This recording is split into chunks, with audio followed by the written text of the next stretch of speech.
Welcome to another episode of Dolphins in Depth. This is the first look-see, not final, but first look-see of OTA practice for the Miami Dolphins that the media has had. We got an opportunity to see the new weapons, the new players in the offense, everybody with the exception of a few players that sat out because of injury. And right now, joining me is Isaiah Smalls, who we're going to break down everything we saw at OTA practice this week. But first, let's begin with the news. Jalen Ramsey is not going to be a member of the Miami Dolphins moving forward.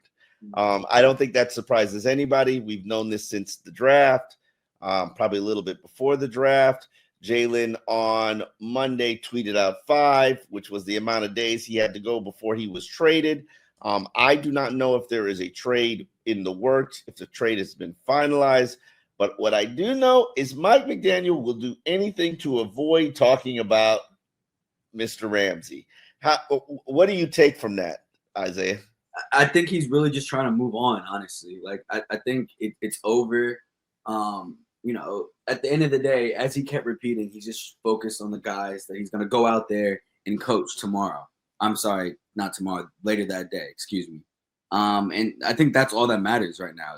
Ramsey is not going to be a member of this team. He's not coming through that door. And so at the end of the day, you just got to focus on the guys that you have. How can it be all that matters, Isaiah, when we watch Cam Smith get roasted by Jaylen Waddle?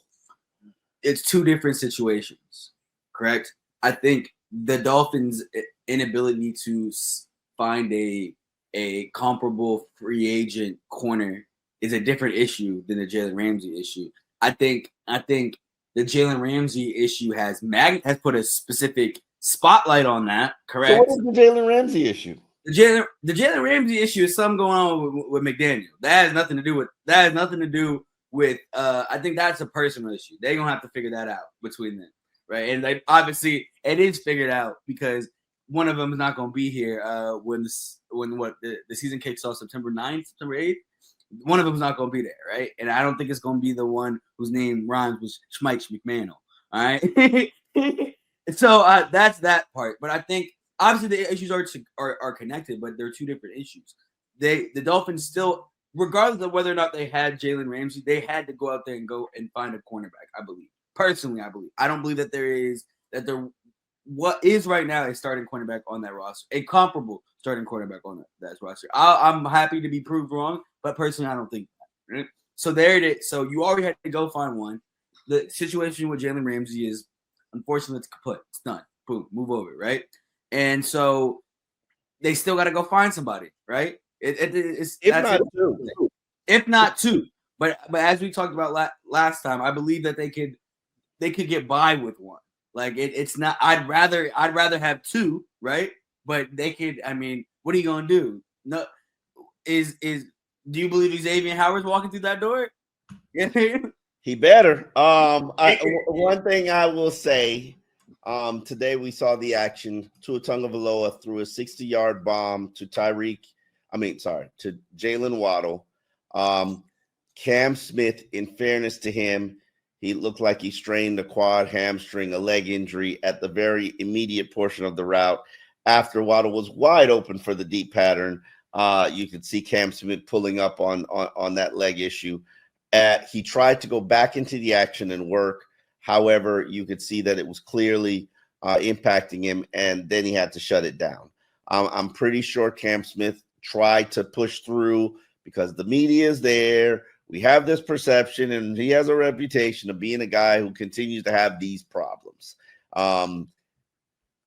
It is what it is. We cannot tell you the depth chart. We cannot tell you who worked where in terms of what the action looked like. I cannot tell you what specific spot Jonah Savi.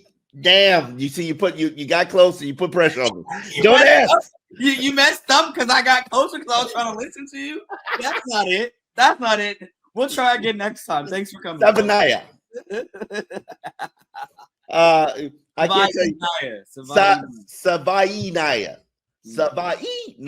Okay, I'm getting there. I just need you to have it by week 1. As long as you got it by week 1. All right. However, I can tell you that Bradley Chubb was working. Bradley Chubb took Ryan Hayes' lunch money, 2 sacks on the day. I can tell you that Zach Wilson, it looks like Zach Wilson. I can tell you that. What else can I tell you? I can tell you that I don't know if they have a starting cornerback on their roster. A lot of bodies. Do I see any starting quarterbacks? A lot of 3s and 4s, not a lot of 1s and 2s, to quote a infamous quote from Jeff Ireland. I don't think I've ever heard that. Oh yeah, Jeff Ireland back in the days before they had I think it was Brandon Marshall. I can't remember what the situation was. They had a lot of wide receivers: Marlon Moore, Roberto Wallace.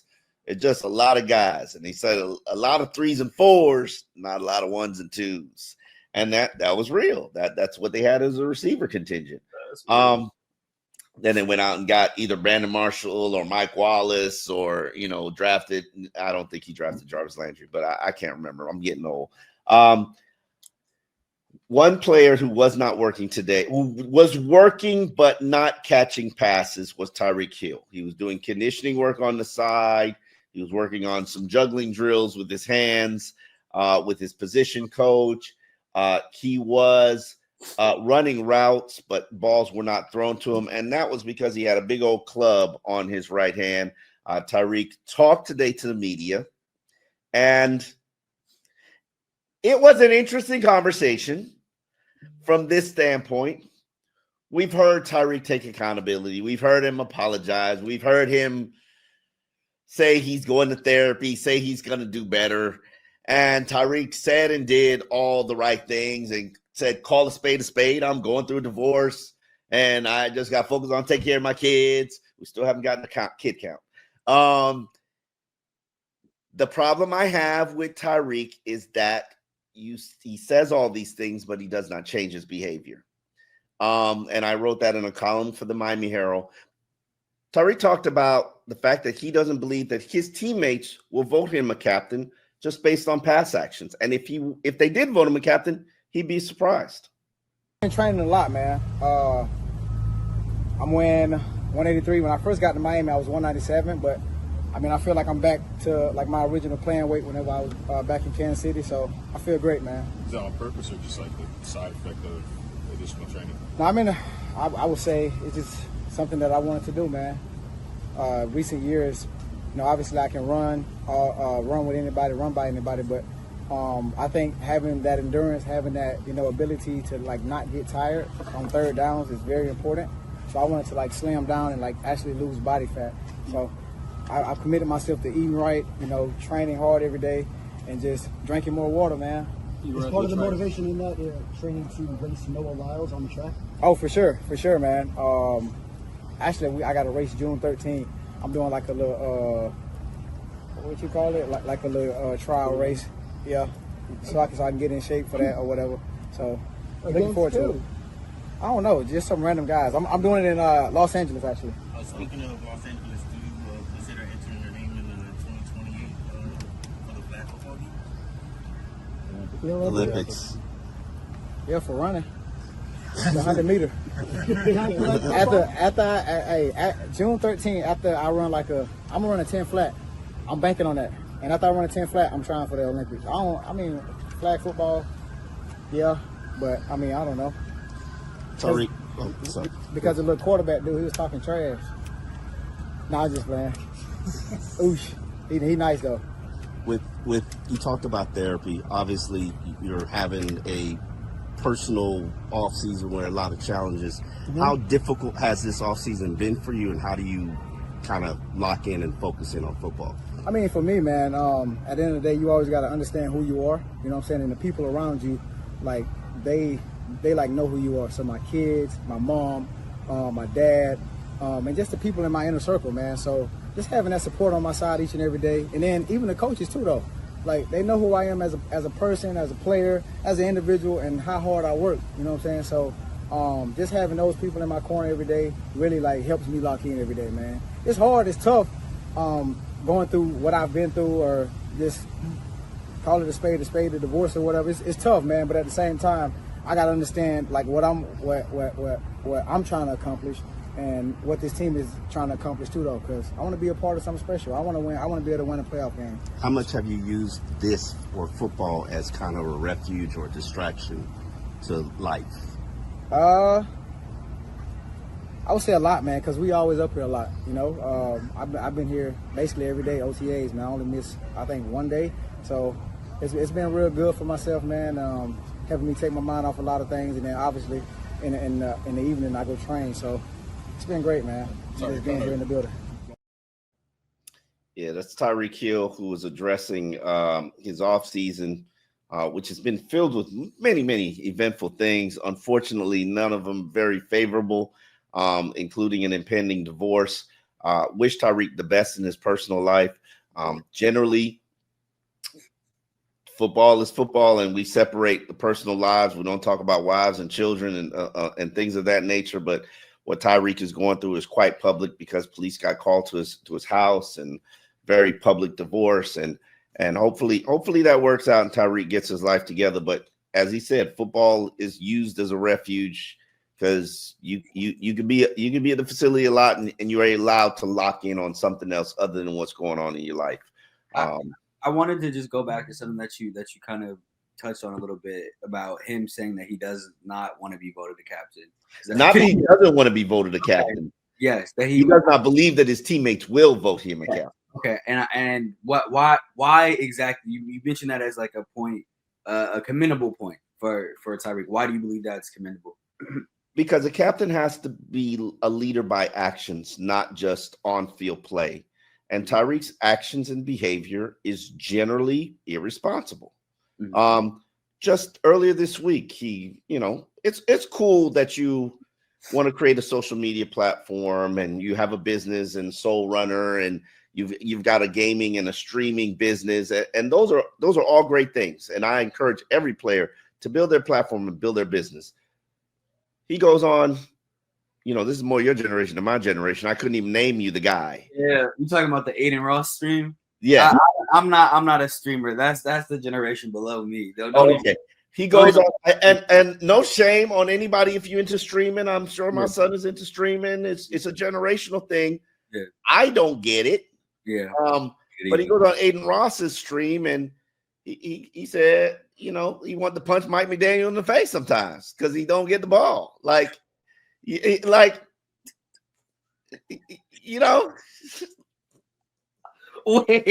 I saw a few clips from that stream. I did not see that one. That's breaking news to me. Wow. Okay. And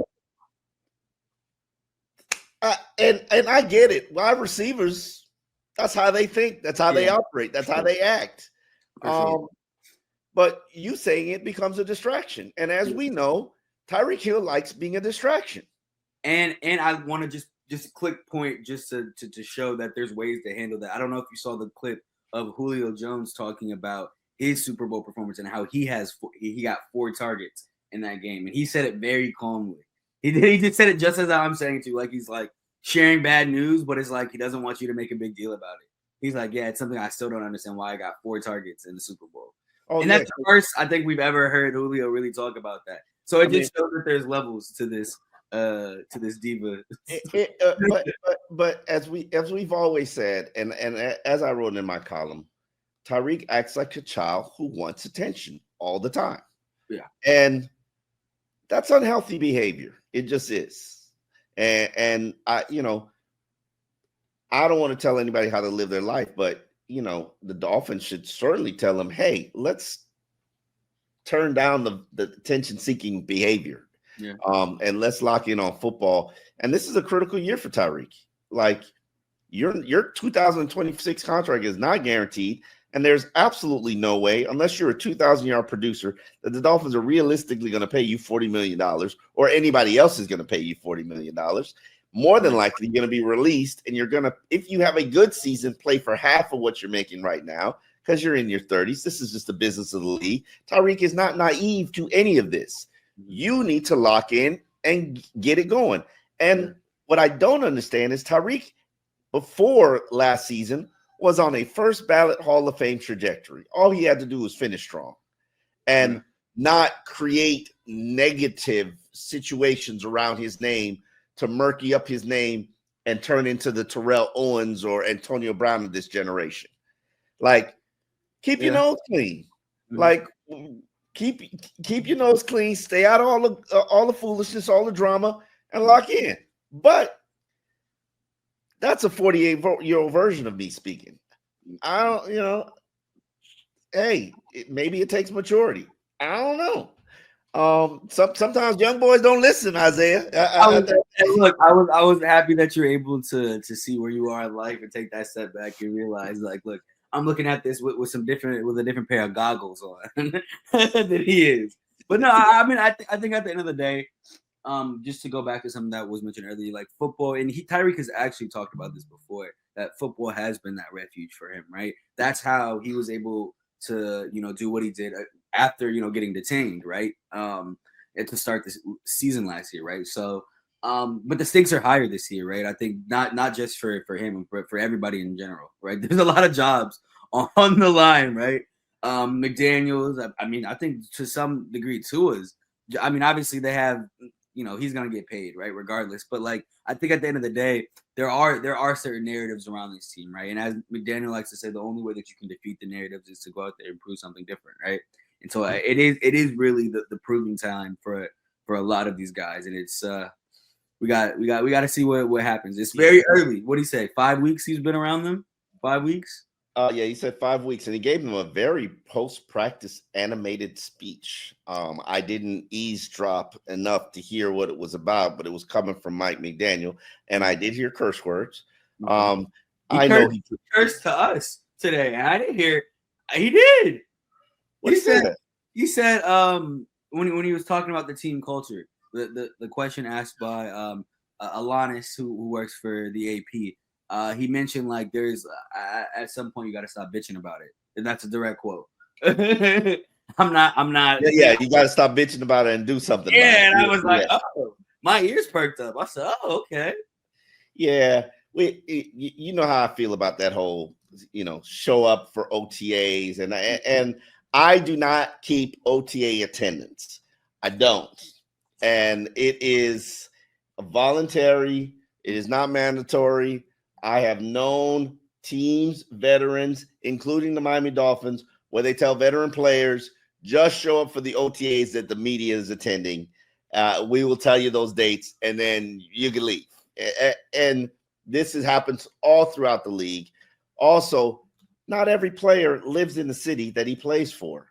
And some of them, like Jalen Ramsey, go home for the offseason and spend time with their family and our fathers and our businessmen and focus in on life after football or what they got going on in their lives, because when football starts, it's all football. So I understand that. I've been around so many guys who, and other guys prefer to train on their own with a specialized trainer who's going to help them improve and get to where they want to go.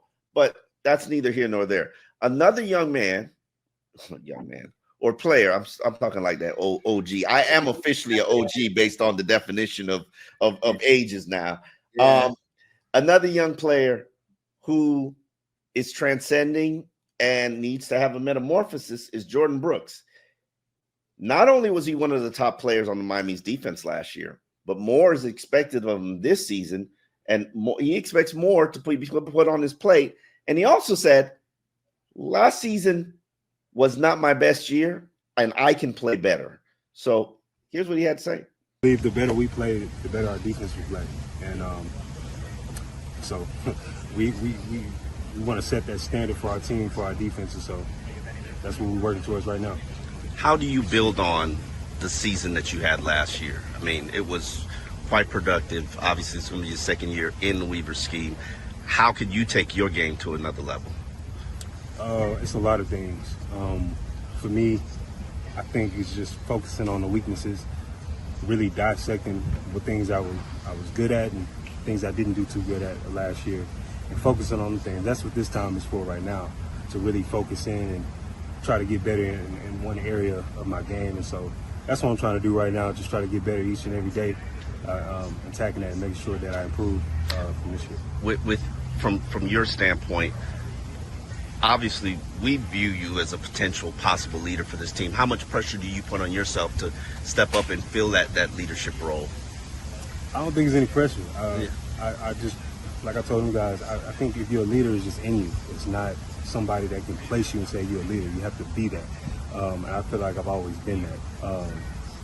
And so for me, I'm just going to be who I am and lead by example. If something needs to be said, I'll say it.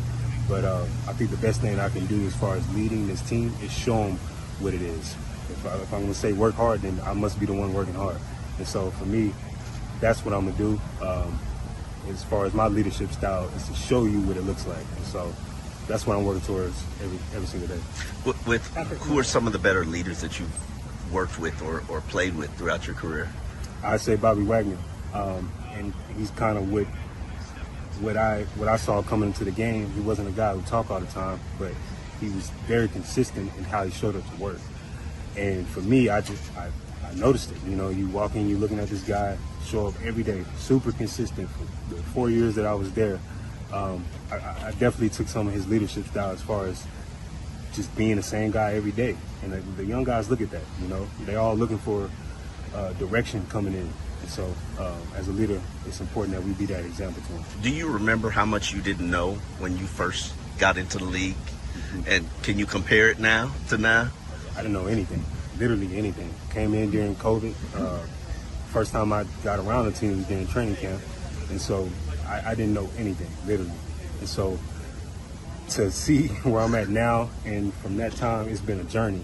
But like I said, man, leaders are important. And most of what I've learned is from the leadership and some of the great players I've played with, some coaches that I've had. And so I think now is what I learned is that I got to be that for the younger guys, for what those guys were for me. Yeah, that's Jordan Brooks, who the Dolphins are expecting an impressive season from. Let me just get into some of the couple of standouts that we saw at practice. One player that stood out to me was wide receiver Taj Washington, who is new. He was a draftee last year, but he redshirted the season with, I believe, what was a knee injury.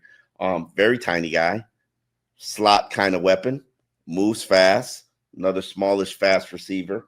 I noticed Pharaoh Brown, the new tight end. Big guy, moves slow, very slow. So hopefully if you think he's going to be anything more than an inline guy, that's probably not going to happen. Jonah is being groomed to become a starter. That's not a surprise to anybody. When you use those resources, that's what you're going to do. We did not see James Daniel. He is behind where Austin Jackson is in his recovery. Austin Jackson took one series of team drills. Obviously he's working, but on a limited basis, but that's a step in the right direction.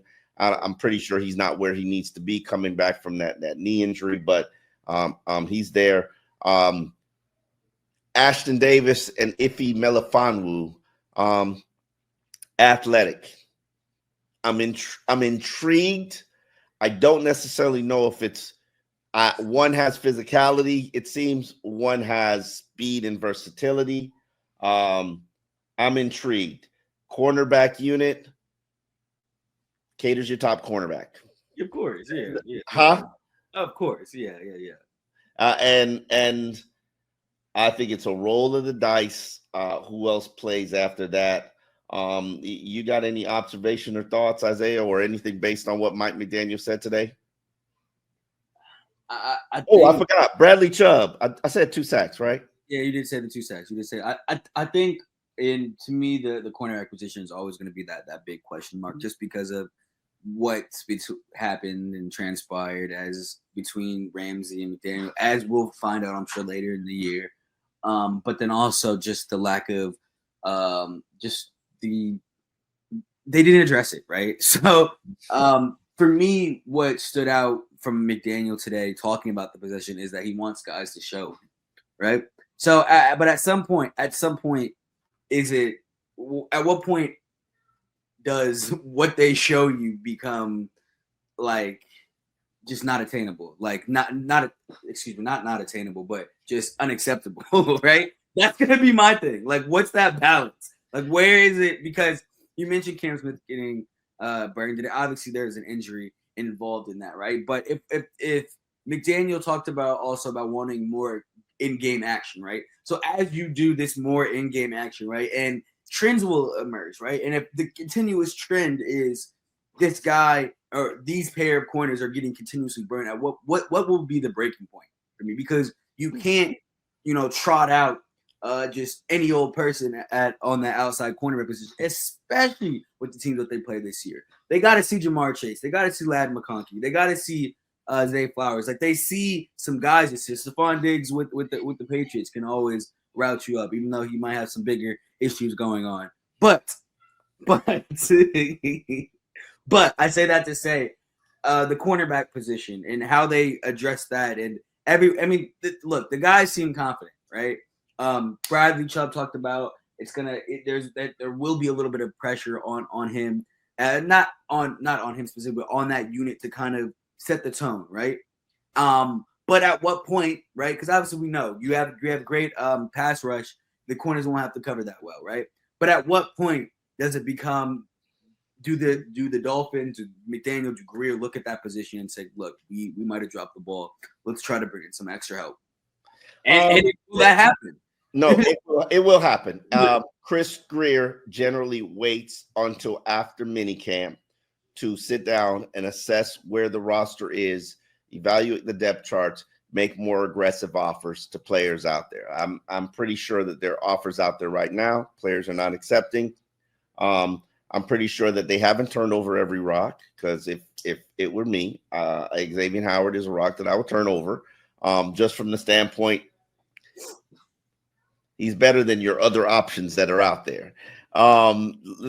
And realistically, I'm pretty sure that they'll make some moves before training camp opens to add a veteran player or two. Especially now that they just have to re-sign Ryan Cooper Jr. because Jason Maitre suffered an injury that got him put on the injury list. But right now, you want to see who can handle the job. Storm Duck had the orange jersey from a good practice the previous day. We saw on the Dolphins' social media account that Isaiah Johnson pulled down an interception. So obviously, Storm Duck performed better than Isaiah Johnson. Nick Needham, Ethan Bonner is still out there. Why did I call him Nick Needham? Yeah, Ethan Bonner is still out there. We don't know what Jason Marshall. I didn't really get to see much for Jason Marshall, what he was doing. I saw Artie Burns in working, and he's an established, accomplished nickel player. So maybe that gives you the flexibility to move Kader Kohu on the outside. I don't know what it's going to look like, but we've got 2 more weeks of practice. OTAs for this week concludes on Thursday. We've got 2 more weeks of practice that lead into when the Miami Dolphins will end minicamp and then go on their offseason hiatus. And until then, those players have an opportunity and a time to prove themselves.